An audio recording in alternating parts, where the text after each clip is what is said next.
ओम नमो भगवते वासुदेवाय।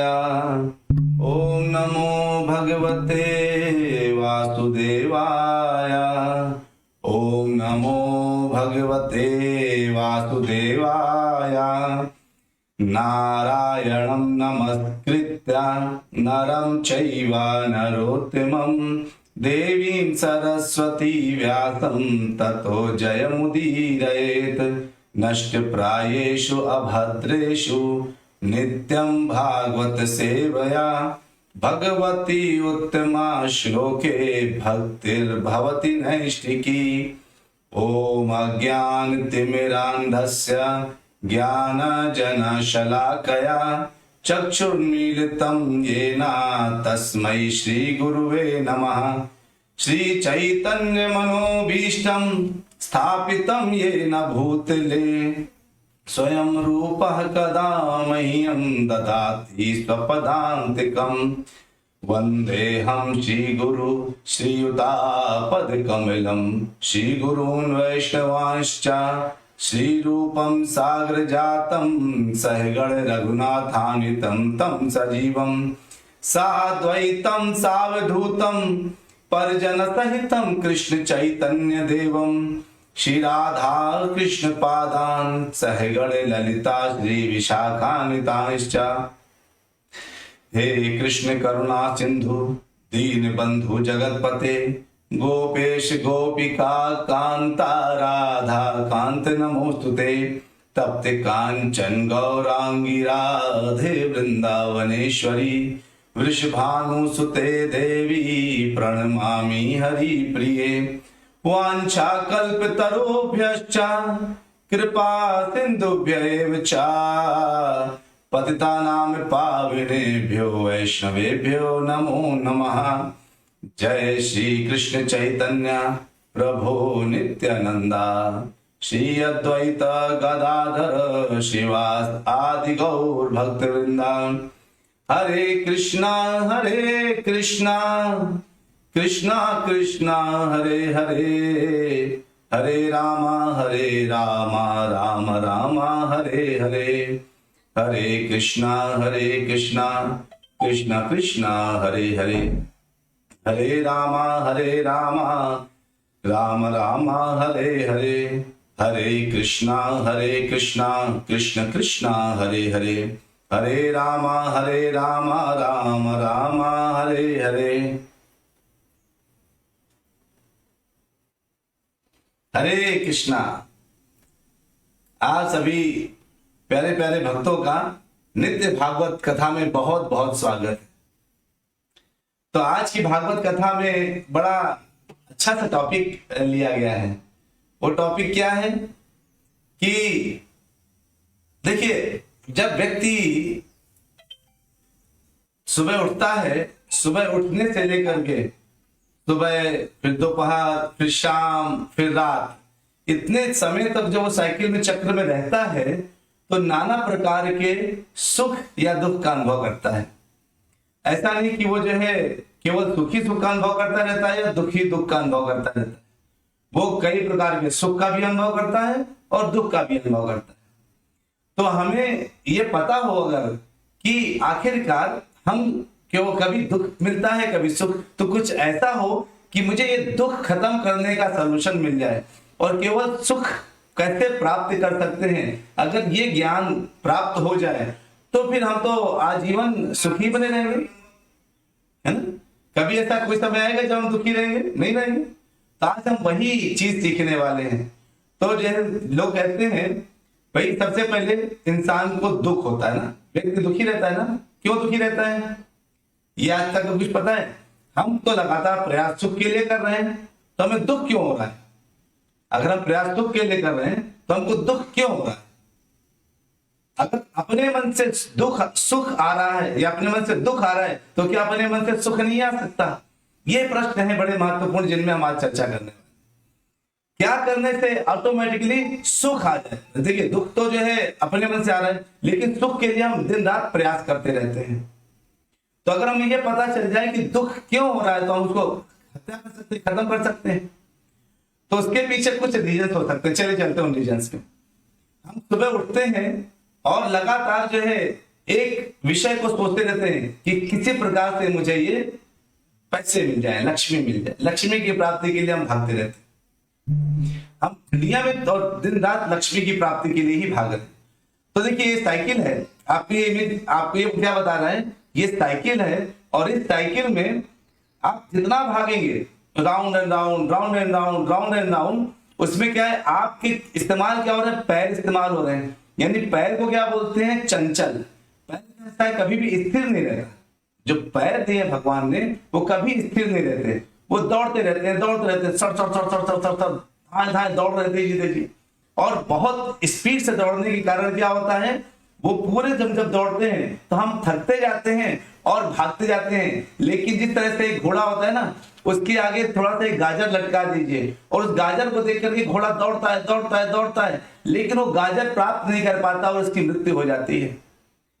हम पैसों के पीछे लगातार दौड़ रहे हैं, दौड़ रहे हैं, दौड़ रहे हैं, और ये पैसे पाते पाते क्या हुआ, उन्हीं पैसों से पहले हम प्राप्त करते हैं, फिर हम बीमार हो जाते हैं और फिर हम उन्हीं पैसों का इस्तेमाल अपने इलाज के लिए कराते हैं। ये एक साइकिल है।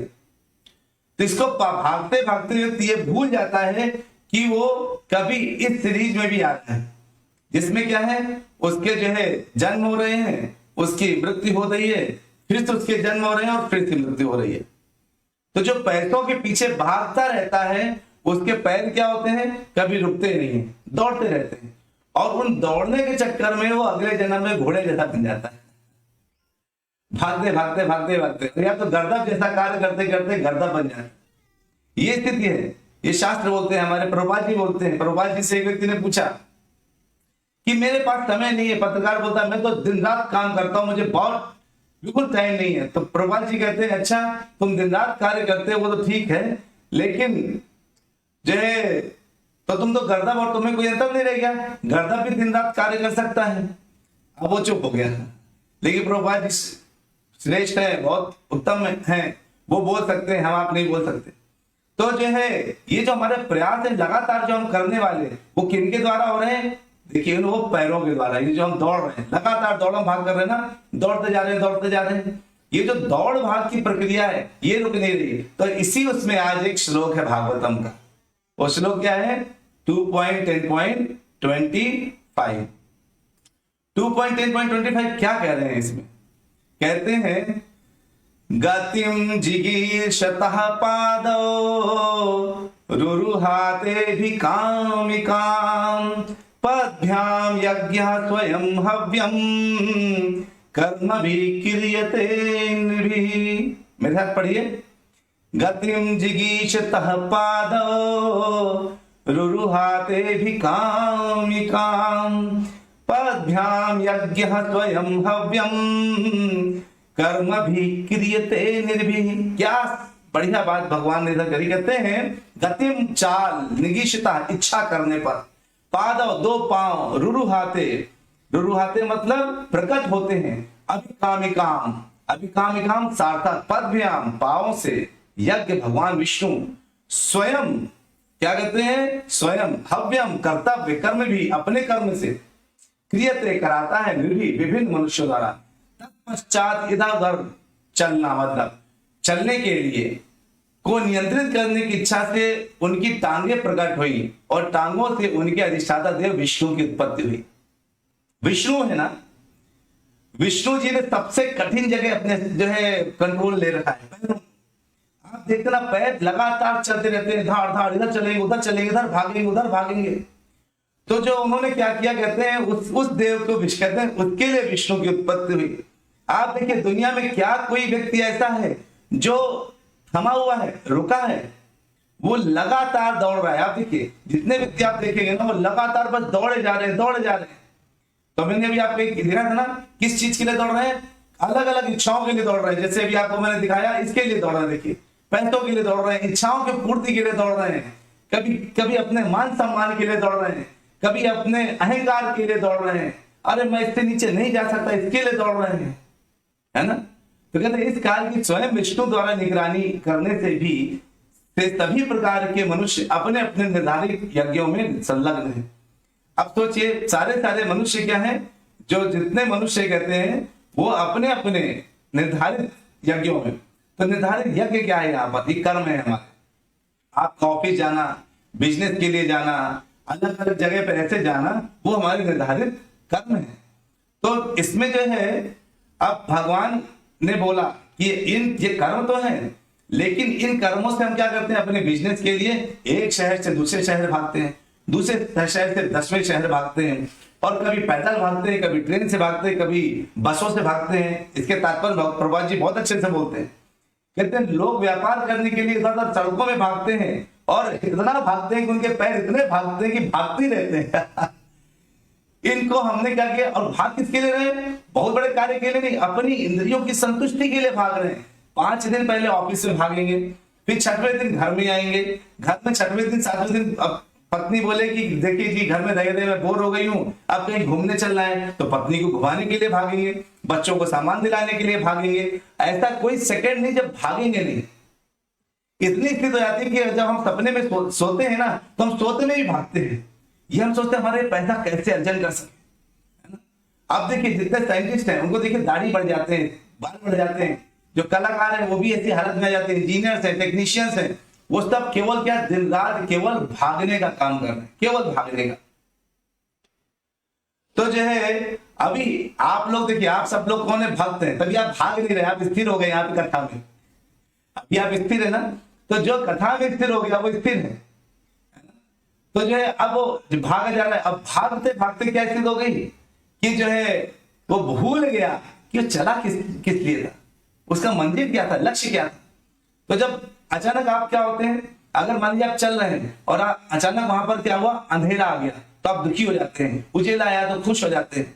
ये जो अंधेरा और उजेला है ना, ये हमारे जो सुख और दुख है ना, ये क्या करता है? लगातार आता रहता है। लेकिन अगर मंजिल क्लियर नहीं है तो दुख अंधेरा बार बार आएगा, बार बार दर्शन देगा अपना अंधेरा जो। तो वो जो, और ये हो क्यों रहा है? कोई भगवान की बहिरंगा शक्ति ने आपको क्या कर रखा है? जकड़ के रखा है। और इसीलिए बहिरंगा शक्ति यानी दुर्गा देवी ने जकड़ रखा है, क्योंकि वो दुर्ग मतलब ये किले के अंदर हम लोग हैं, और दुर्गा उसकी वो जो है रक्षिका है, इसलिए दुर्गा देवी है। उसने जकड़ के रख लिया है और कहती और भोगो और इंद्रिय भोगो, क्योंकि भगवान तक तो वही पहुंच सकता है जिसने अपने पैरों का इस्तेमाल मंदिर जाने के लिए किया, जो अपने पैरों का इस्तेमाल जिसने धाम जाने के लिए किया, कृष्ण मंदिर, कृष्ण धाम, अलग अलग धामों के लिए जाने के लिए किया है। आखिरकार उनको ही तो जो है ये पैर, जो पैर क्या है, तो विष्णु क्या विष्णु के पैर के कंट्रोलर है, अभी आपने देखा। लेकिन दुर्गा देवी क्या कहती? भागो इधर। हम भूल जाते हैं कि हम घर की तरफ चले थे कि ऑफिस की तरफ चले थे कि कहाँ की ओर चले थे, ये हमारे दिमाग से निकल जाता है। क्योंकि क्या ये जो है हमारी देहात्म बुद्धि यानी हमारे शरीर को कैसे सुख प्राप्त हो, उस बुद्धि के लिए हम लगातार शांति को, उस सुख के लिए ढूंढते रहते हैं, सुख मिले। लेकिन जब तक हम लगातार देहात्म बुद्धि के लिए सोचते रहेंगे तो शांति प्राप्त नहीं होगी। तो देखिए भगवान ने इसमें क्या कहा है? भगवान ने कहा है बहुत उत्तम कि नास्ति बुद्धि युक्तस्य न चायुक्तस्य भावना न चा भावयतः शांतिर अशांतस्य कुतः सुखम। अरे तुम भाग रहे हो, लगातार भाग रहे हो, किसके लिए भाग रहे हो? सुख के लिए भाग रहे हो। भगवान हंसने लगते हैं, कहते हैं अरे तुम लगातार संबंध किससे बना लिया तुमने? अपने ऑफिस से, अपने बिजनेस से, अपने पैसों से, अपने घर से, परिवार से, रिश्तेदारों से, इनसे संबंध बनाए बैठे हो, और इसी घर परिवार रिश्तेदारों के ऊपर शान दिखाने के लिए तुम और कमा रहे हो। लेकिन हो क्या रहा है? तुम्हारी बुद्धि दिव्य नहीं है, मन स्थिर नहीं है, मन लगातार भटक रहा है। अब वो मन लगातार अगर भटक रहा है तो क्या होता है? उस भटकते हुए मन की वजह से अगर मन भटक रहा है तो शांति की भावना कहां से आएगी? शांति कहां रह जाएगी? और अगर शांति नहीं है तो अशांत से कुतः सुखम। अगर शांति नहीं है तो सुख कहां से प्राप्त होगा? कैसे सुख मिल सकता है? शांति के बिना सुख की कोई संभावना नहीं है। प्रभु जी, माता जी, भगवान ने साफ साफ बोल रखा है। अच्छा तो प्रभु जी आपने ये तो बता दिया कि शांति के बिना सुख नहीं है, तो मुझे शांति मिलेगी कैसे? इसका भी उत्तर करके जाइए। ठीक है, हम आपको बताते हैं, इसका भी उत्तर बताते हैं। भगवान ने बोला है, देखिए भगवान ने क्या बोला है, कहते हैं कि जो व्यक्ति कहते हैं अगर क्या करा जाए, विहाय कामान्य सर्वान पुंसाचरतः निष्प्रह निर्ममो निरहंकार सा शांतिम दिगच्छति। अरे कोई व्यक्ति जिसमें क्या है, जिस व्यक्ति ने इंद्रिय तृप्ति की समस्त इच्छाओं का परित्याग कर दिया है, कहते हैं अगर किसी व्यक्ति ने क्या किया है, इंद्रिय तृप्ति की यानी मुझे मिले मिले इस सारी इच्छाओं का उसने परित्याग कर दिया है, और जो इच्छाओं से रहित रहता है, उसके अंदर बहुत इच्छाएं नहीं रह गई हैं, और जिसने सारी ममता का त्याग दिया है तथा अहंकार से रहित है, वही वास्तविक को शांति प्राप्त कर सकता है वास्तविकता। अरे तो प्रभु जी ऐसा कैसे हो सकता है? अब मैं इंद्रिय तृप्ति की समस्त इच्छाएं समझ सकता हूं, भाई परित्याग करे समस्त इच्छाएं, मैंने सोचा चलो मैं खाऊंगा नहीं, मैं बाहर नहीं खाऊंगा, मैं प्याज लहसुन नहीं खाऊंगा, मैं दारू नहीं पीऊंगा, मैं चिकन नहीं खाऊंगा, मैं ऐसे कुछ सोच सकता हूं। लेकिन सारी इच्छाएं कैसे खत्म हो सकती हैं? अगर मैं धरती में हूं, अगर यहां पर हूं, इच्छाएं कैसे खत्म हो सकती हैं? जब तक मैं यहां बैठ करके इच्छाएं ना करूं, तब तक मैं जो है कैसे, मैं यहां रहूंगा कैसे अगर मैं इच्छा ना करूं? ये क्वेश्चन आता है। अगर मैं यहाँ पे नहीं, अगर मैं अच्छा नहीं करूं तो रह नहीं पाऊंगा ना। अगर मेरे ये इच्छाएं तो हैं जो मुझे और काम करने के लिए प्रेरित करती हैं। जब मैं सुबह उठता हूं तो मुझे पता चलता है कि मुझे एक बड़ा घर चाहिए, मैं उसके लिए प्रयास करने की कोशिश कर रहा हूं और भागता रहता हूं, तभी तो मेरा दिन कटता है। अब मैं बोलूं मुझे कोई इच्छा नहीं और मैं बैठ गया, और मैं बैठ गया, मैं कोई कार्य नहीं करूंगा, तो क्या ऐसा हो सकता है कि आप कोई कार्य ना करें? अरे आप बैठेंगे तो सांस लेने का तो कर्म करेंगे ना, आप सांस लेते रहेंगे, चिंता ना करिए, सांस लेने का भी कर्म होता है। बैठकर मैं बैठा हूं तो मतलब बैठना भी एक कर्म है। तो आप जो है, तो आप कहेंगे मैं सारी ममता कैसे त्याग सकता हूं? अरे मेरे तो इधर जो है मेरे बच्चे हैं, मेरा परिवार है, मेरा सब कुछ है, मैं उनकी ममता कैसे त्याग कर सकता हूं? हाँ, तो ममता का मतलब क्या है? किसके लिए ममता लगाना चाहिए? ये जो शरीर से संबंध है या जिसका आत्मा से संबंध है? जिसका शरीर से संबंध है उसके लिए ख्याल रखना पड़ेगा, क्योंकि उसको भी भगवान ने आपके साथ जोड़ा हुआ है। आपके पुत्र हैं, आपके माता पिता हैं, आपके पति है, आपकी पत्नी है, इन सब का ख्याल रखना पड़ेगा। लेकिन ख्याल रखने का मतलब ये नहीं कि बस उन्हीं का ख्याल रखना है, ये नहीं होना चाहिए, बस उन्हीं के लिए कर्म करना है। तो कहते हैं जब लगातार जो है, जब कोई इस तरह से करता है कि हाँ मुझे भगवान के लिए कर्म करना है, अपने परिवार वालों के लिए इसको भगवान जब सेट करना है, तो जाके शांति प्राप्त कर सकता है जो इनमें कंट्रोल करे। तो आप कहेंगे मैं, अच्छा तो आप मुझे सोल्यूशन दीजिए। आपने तो प्रॉब्लम बता दिया कि जो व्यक्ति समझ इच्छाओं का परित्याग कर दे, जो सब इच्छाओं से रहित हो जाए, जो सारी ममता का त्याग कर दे, अहंकार से रहित हो जाए, ये सब होगा कैसे प्रभु जी? शांति हमें तब प्राप्त होगी जब हमें इसके बारे में पता होगा। चलिए तो इसके बारे में देख लीजिए कैसे पता चलेगा। देखिए कौन है ये जिसके बारे में लिखा जा रहा है, उसको देखिए। आगत्य दुख हरता यो सर्वेशां व्रजवासिनां श्री राधा हरि चरितो हरि श्री नंद नंदना।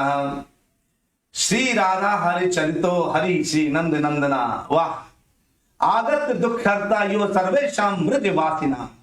अरे जिसने सारे ब्रजवासियों का दुख हर लिया हो, जिसने जो उनके आस जो भगवान के भक्त हैं उनका दुख हर लिया हो, जिसने राधा के चित्त का हक को हर लिया हो, जो ये सब हरने वाला है, वो श्री नंद नंदन के चरण पकड़ लीजिए, सारे दुख दूर हो जाएंगे। है कि नहीं? हम लोग क्या कहेंगे, नहीं हमें बस दवाई नहीं खानी, केवल हमें सोल्यूशन दे दीजिए। I don't want to eat medicine. मैं बस क्या चाहता हूं, मेरा शरीर स्वस्थ हो जाए, मैं कुछ दवाइयां नहीं लेना चाहता। जब तक दवाई नहीं लेंगे तो शरीर कैसे स्वस्थ हो? यानी कुछ तो प्राप्त करना पड़ेगा ना। अगर बीपी है तो बीपी का मेडिसिन लेना पड़ेगा ना। अगर हम यहाँ दुखालय में आए हैं, दुख की जगह पर आए हैं, तो दुख को तो हमें क्या करना पड़ेगा? दुख को तो हमें नहीं लेना पड़ेगा, दुख के लिए दवाई तो लेनी पड़ेगी। तो वो दवाई क्या है? भगवान का नाम। भगवान कहते हैं अगर तुम्हें वो दवाई प्राप्त करना है, जो दवाई तुमने जो है, जो तुम्हें दुख के सारे विनष्ट कर दे, सारे दुख को हर ले, वो दवाई कौन सी है? भगवान कहेंगे कि किस तरीके से तुम्हारे सारे के सारे ताप नष्ट हो जाएंगे। तो नीलम माता जी, ममता का त्याग कैसे होगा प्रभु जी? तो ममता का त्याग माता जी ऐसे होगा। कैसे होगा? जब हम लगातार, ममता क्या है पहले हमें ये जानना है। ममता क्या है? बस ये मेरा है, बस मैं इसके लिए ही सारे कार्य करूंगा या करूंगी, यही ममता है। इसके अलावा कोई दूसरी चीज ममता नहीं है। अगर सारे बस मैं इसी के लिए करने वाला हूं, अगर मेरे मन में यही आ गया तो यही ममता है, बाकी मैं कुछ नहीं जानता। तो ममता यही है। तो अगर मेरे मन में केवल ये आ जाए कि मुझे क्या करना पड़ेगा, हरे कृष्णा कृष्ण कृष्ण हरे हरे, हरे रामा राम राम हरे हरे, लगातार बस मंत्र का जाप करते रहिए, तो ममता, मंत्र से ममता निकल जाएगी और केवल रह जाएगी भक्ति। और भक्ति से जो आप लोगों को देखिए, एक भक्त जो किसी दूसरे के लिए कर सकता है वो दूसरा नहीं कर सकता। हम सोचते हैं हम माँ हैं, अपने बच्चे के लिए बहुत कुछ कर सकते हैं। अरे नहीं, आप भक्त बनकर के एक माँ बनिए और फिर अपने बच्चे को देखिए आप कितना कुछ कर सकते हैं। एक पिता भक्त अपने पुत्र के लिए बहुत कुछ कर सकता है। क्यों? क्योंकि उसको ये जन्म मृत्यु के चक्कर, जो अभी बच्चा जन्म ले रहा है और क्या बच्चा जो है आ रहा है, फिर वो बच्चा जा रहा है, इस जन्म मृत्यु के चक्कर से उसको मुक्ति दिलाने वाला पिता है। पिता क्या कहता है, बेटा तुम एंजॉय करो, तुम मस्ती करो, तुम टेंशन क्यों लेते हो? इसके लिए नहीं, इस चीज के लिए तो उसका जीवन क्या हो जाएगा, नरकी हो जाएगा। एक व्यक्ति सामने बोला, अरे आपका बच्चे को बोलिए ना थोड़ा सा भक्ति कर लिया करे, पूजा पाठ कर लिया करे। वो कहते हैं अरे उसके तो अभी खेलने की उम्र है, अभी तो एंजॉय करने की उम्र है। उम्र कितनी थी? 25-30 साल उम्र थी। हमने कहा अच्छा तो किस उम्र में भक्ति करेगा? क्या थोड़ा सा बड़ा हो जाए, 70-80 साल का होगा तब भक्ति कर लेगा। हमने कहा अच्छा 70-80 साल के भक्ति, हमने आपकी उम्र कितनी हो गई? क्या हम भी 65 के हो गए? हमने आपने भक्ति शुरू कर दी। यानी भक्ति तब तक शुरू नहीं होगी प्रभु जी, माता जी, तब तक शुरू नहीं होगी जब तक आप शुरू नहीं करेंगे। आप तब तक, जब तक कोई कार्य करना शुरू नहीं करेंगे, वो कार्य शुरू कैसे हो सकता है ना? तो ये जन्म मृत्यु के चक्कर से अगर अपने पिता ने अपने पुत्र को नहीं निकाला, वो पिता जो पुत्र हंता हो गया। वो माता किस प्रकार की ममता, अगर आपने उसको बोला ठीक है बेटा इस जन्म में तो एंजॉय करो, अगले जन्म में कुकुर बन के पैदा हो गए, अरे उस माता का क्या रोल, उस गुरु का क्या रोल जो कहता तुम मुझे भजो, पर भगवान कोई नहीं होते, मैं तुम्हारा कल्याण कर सकता हूं। अरे वो गुरु ने तो, हम तो डूबे हैं सनम, तुमको भी ले डूबेंगे, वो वाला केस उस गुरु के साथ। क्या करेगा? ये लक्ष्य नहीं है। लक्ष्य क्या है? भगवान के बारे में अपने पुत्र को नहीं बताएंगे। अगर हमने बच्चों को ये नहीं बताया कि बेटा ये वो मंत्र है, यही वो जिंदगी का मंत्र है जो तुमको जीवन में उतार सकता है, उबार सकता है, इस जन्म में नहीं अगले जन्म में भी तुमको सारे सुख दे सकता है। अगर हमने बच्चों को इस दिशा में नहीं ले गए, अरे हमने फिर अपने बच्चों का कल्याण नहीं किया, हम गलत दिशा में, हम सही दिशा में नहीं है। अगर हम अपने बच्चों का कल्याण करना चाहते हैं, अगर हम चाहते हैं कि हमारे पुत्र बड़े होकर के, जब वो बड़े हों, वो जीवन सही ढंग से, शैली से जिए, और हम चाहते हैं कि हमारे मृत्यु के पश्चात वो हमारा ख्याल रखें, ध्यान रखें कि हाँ ये मेरे माता पिता हैं, तो क्या करना पड़ेगा? पुत्रों को इस ढंग से तैयार करना पड़ेगा, नहीं तो बच्चे तैयार नहीं होंगे। फिर भगवान कहते हैं हे अर्जुन, मैं तीनों ताप दूर कर सकता हूं, तीनों ताप, एक भी ताप बचेगा नहीं। कि जैसे देखिए क्या कहते हैं भगवान, कहते हैं प्रसादे सर्व दुखानां हानिरस्योपजायते, प्रसन्न चेत सोर ही अश्रु बुद्धि पर्यवतिष्ठते। इस प्रकार कृष्ण भावनामृत में तुष्ट, जो हरे कृष्ण महामंत्र जप करते हैं, जो भगवान का चिंतन लगातार करते हैं, जो लगातार भगवान के विषय में सोचते हैं, आपस में एक दूसरे बोधयंत, एक दूसरे में परस्पर बातें करते हैं, एक दूसरे को ज्ञान बांटते हैं, साथ में बैठ के कीर्तन भजन करते हैं, और जो साथ में बैठ करके एक दूसरे का दुख सुख सुनते हैं, वो भक्त और मेरे विषय पे कहते हैं हाँ ये भगवान द्वारा हुआ है, भगवान कृष्ण के द्वारा हुआ है। वो भगवान के कृष्ण भावनामृत में क्या होता है? तुष्ट हो जाता है, सुखी हो जाता है, और क्या होता है? इस संसार के लिए तीनों तापों से वो नष्ट हो जाता है। और ऐसी तुष्ट चेतना पर होने पर उसकी बुद्धि शीघ्र ही क्या हो जाती है? स्थिर हो जाती है।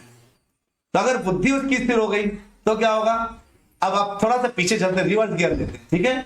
अगर बुद्धि उसकी स्थिर हो गई तब क्या होगा? अब चलते हैं वापस, तो वो क्या करेगा? बुद्धि स्थिर होते ही वो शांति को प्राप्त करेगा। कहा था ना, अहंकार से, इच्छाओं से रहित हो जाता है, बुद्धि स्थिर हो गई, वो शांति को प्राप्त करेगा, ममता को प्राप्त करेगा, सारी ममता को छोड़ देगा, अहंकार को छोड़ देगा, और बुद्धि की स्थिर होते ही वो क्या कर सकता है? इनका त्याग करके शांति प्राप्त कर सकता है। और अगर शांति प्राप्त हो गई तो भगवान कहते हैं शांति के बिना सुख नहीं हो सकता था, तो अब उसको शांति मिल गई तो सुख मिल जाएगा। हो गया ना, सीधा सीधा बात। हम लगातार सुख की तलाश में हैं, लेकिन सुख शांति के पीछे छुपा हुआ है। और शांति कृष्ण भावनामृत के पीछे छुपी हुई है, और कृष्ण भावनामृत हमारे जीवा में छुपा हुआ है। और हम कृष्ण कृष्ण कृष्ण कृष्ण बोलते हैं, हरे कृष्ण महामंत्र का जप करते हैं, तप करते हैं और ध्यान के साथ भगवान का स्मरण करते हैं और लगातार बैठकर केवल भगवान के लिए चिंतन करते हैं, उनका आपस में बातचीत उनके लिए करते हैं, कोई भी यहाँ की बेकार बातें नहीं करते हैं, तो हम किससे मुक्त हो जाते हैं? हम इससे मुक्त हो जाते हैं। हम जब दुखी होकर बैठते ना, क्यों दुखी है? सब कुछ तो सही है, कुछ लोगों देखिए अलग अलग प्रकार के दुख हैं। अगर आप जो है किसी गरीब से पूछे बेटा तुमको क्या चाहिए, तो कहेगा मुझे पैसा चाहिए। अच्छा, पैसे से क्या मिलेगा? सुख मिल जाए, ठीक है, पैसों से तुम्हें सुख मिल गया। अगर आप रईस से पूछिए तुमको क्या दुख है? मुझे शांति चाहिए, इतने बिजनेस हो गए, मैं भटकता रहता हूं। एक बार एक व्यक्ति प्रभुपाद जी के पास आया, श्रील प्रभुपाद जी से कहता है कि क्या पता है प्रभुपाद जी, मेरे 15-20 फैक्ट्रियां हो गई हैं, मैं लगातार दिन रात कर्म करता रहता हूँ, कार्य करता रहता हूँ, भटकता रहता हूँ, मेरे पास एक सेकंड भी समय नहीं मिलता, बिल्कुल फंस गया हूं मैं। तो प्रभुपाद जी ने कहा एक काम करो, अपनी सारी फैक्ट्री मेरे नाम कर दो।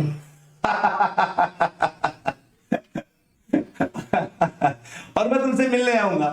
फिर प्रभुपाद जी ने उनसे बोला इनके सारी फैक्ट्रियों के एड्रेस नोट कर लो जरा, उनके सारे फैक्ट्रियों के एड्रेस नोट कर लो। उनने सारे जो शिष्य वो आ भी गए, हाँ बताइए अपना पहला एड्रेस, दूसरा एड्रेस, तीसरा एड्रेस, वो बता दो दिया दुख के हमारे लिए, लगता गलत एड्रेस में मैं आ गया। मैंने इतनी सारी फैक्ट्री मेरी जाने वाली है, और वो जो है तो वो जो लगा, वो कहते लगातार जो है प्रभुपाद जी ने जब ऐसे बोला तो वो ऐसे भागे। यानी हम जो है क्या है, हमको पता है अपने दुख का कारण क्या है, लेकिन हमें दुख हो भी रहा है। क्यों? क्योंकि हमको लगता है इससे बड़ा सुख किसी चीज में नहीं है। हम लगातार पैसों को जो है अपना सुख का, पूरा सुख का ही साधन समझ करके पैसों के पीछे भाग रहे हैं, अब मिलेगा अब मिलेगा। और सोचिए कितना पैसे है। कई लोगों से पूछो और तुम्हें क्या बात का दुख है, कहते हैं मुझे तो एक बात का दुख है कि मेरे पास पैसा भी है, घर भी है, गाड़ी भी है, बंगला भी है, नौकर भी है, चाकर भी है, सब कुछ है, लेकिन मेरी किडनी चली गई है, मेरा लीवर चला गया है, मेरा हार्ट चला गया है, मेरा शरीर चला, बहुत ऐसा हो गया कि मैं कुछ खा भी नहीं सकता। अरे ऐसा है क्या? इतना सब कुछ चला गया। इसका मतलब है शरीर आपका जो है कार्य नहीं कर रहा, मतलब आप क्या है, आप दुखी इस वजह से हो कि आपका शरीर स्वस्थ नहीं है। ओहो, अब शरीर अस्वस्थ है तो दुख है, यानी पैसे हैं लेकिन शरीर अस्वस्थ है, यानी पैसा जिसके पीछे हम भाग रहे हैं। अब बीमारी से की वजह से दुख है ना, हमारी बीमारी की वजह से दुख है, पैसे की वजह से, की कमी की वजह से दुख है, और किसकी वजह से दुख है? गरीबी की वजह से दुख है, तो अमीरी की वजह से दुख है, तो शरीर की वजह से दुख है। यानी संपूर्ण सुखी तो कोई नहीं है। तो संपूर्ण सुखी कौन है? मेरे पीछे देख लीजिए। ये संपूर्ण सुखी है।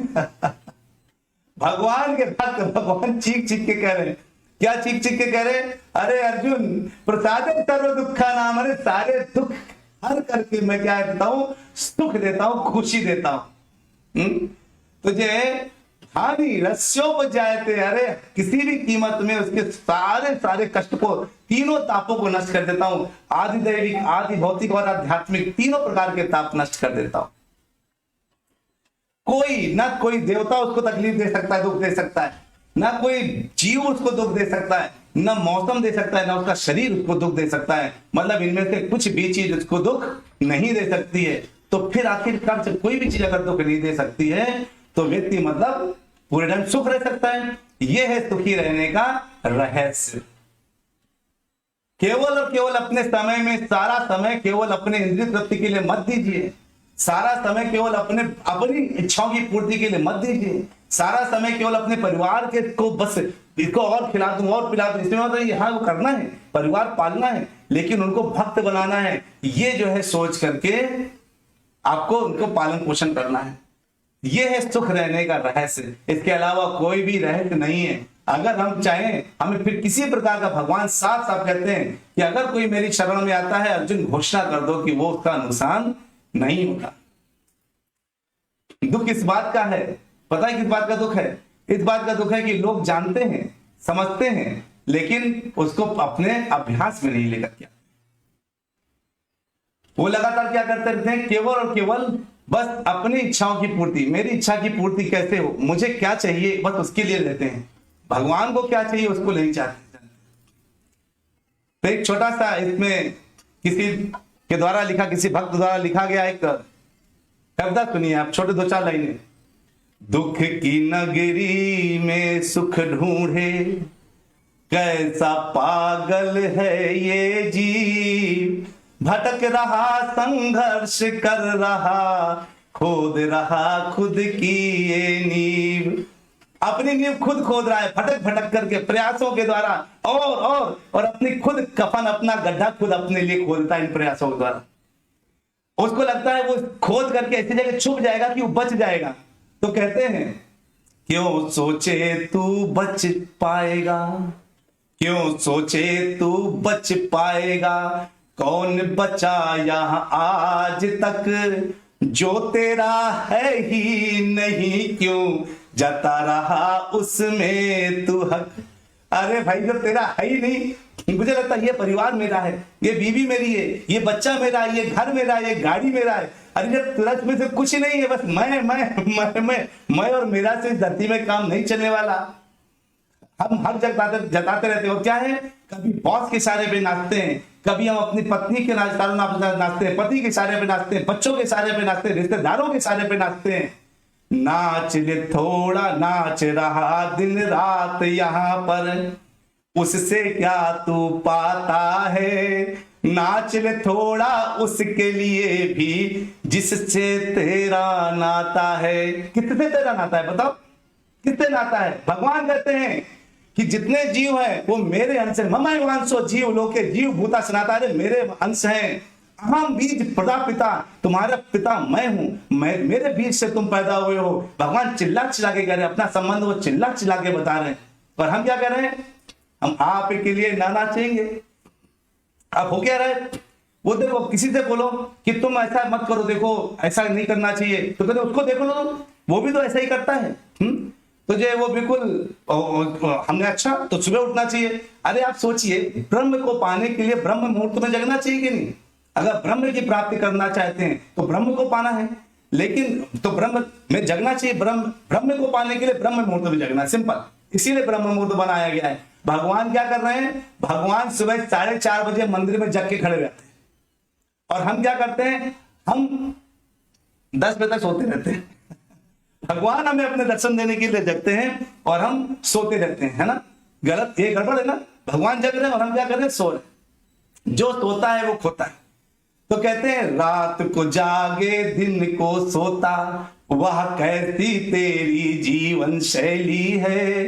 दुनिया के रंग नारंग ज्यादा, दुनिया बड़ी मटमैली है। अरे दुनिया में मत पड़ो, उस चक्कर मत जाओ जहां पर क्या है, जहां पर केवल गंध दुर्गंध और क्या है, केवल और प्यास भूख, जहां पर केवल और केवल अंधकार अज्ञान भरा पड़ा है, उसके रंग मत रंगिए। तो बचने का तरीका क्या है? चलिए सुनते हैं बचने का तरीका क्या है। घर बचना चाहे इन संघर्षों से, हो जा आज भी सावधान, पकड़ के रख ले गुरु चरणों को, अपना ले कृष्णा का नाम।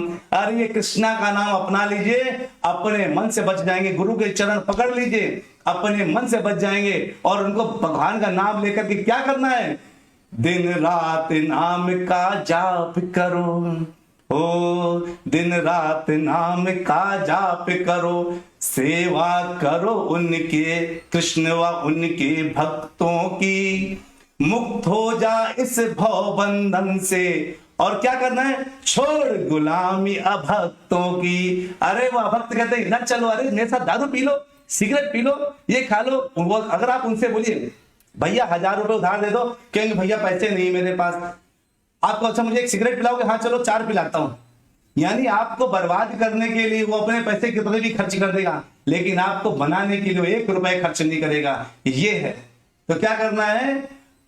दिन रात नाम का जाप करो, जपते रहो, हरे कृष्ण कृष्ण कृष्ण हरे हरे, हरे राम राम राम हरे हरे। क्या करना है? पकड़ के रख ले गुरु चरणों को, अपना ले कृष्णा का नाम। अपना लीजिए कृष्णा का नाम। अगर बचना चाहते भव सागर से, अगर माया के चंगुल से बचना चाहते तो क्या करना पड़ेगा? भगवान का नाम अपनाना पड़ेगा। मुक्त हो जाए भव बंधन से, छोड़ गुलामी अभक्तों की। हरे कृष्णा। चलिए, मुझे लगता है कि आप लोगों को आनंद आया होगा कथा में, आपने पूरा पूरा आनंद उठाया होगा, क्योंकि ये जो कथाएं है ना, ये कथाएं बहुत महत्वपूर्ण है, महत्वपूर्ण कथाएं हैं। एक एक श्लोक, एक एक अर्थ और एक एक लाइन इन कथाओं की बहुत महत्वपूर्ण है। इनको अपने हृदय से बसा लीजिए, क्योंकि जब तक हमें कथाओं को अपने हृदय से नहीं बसाएंगे ना, हमें कुछ प्राप्त नहीं होने वाला।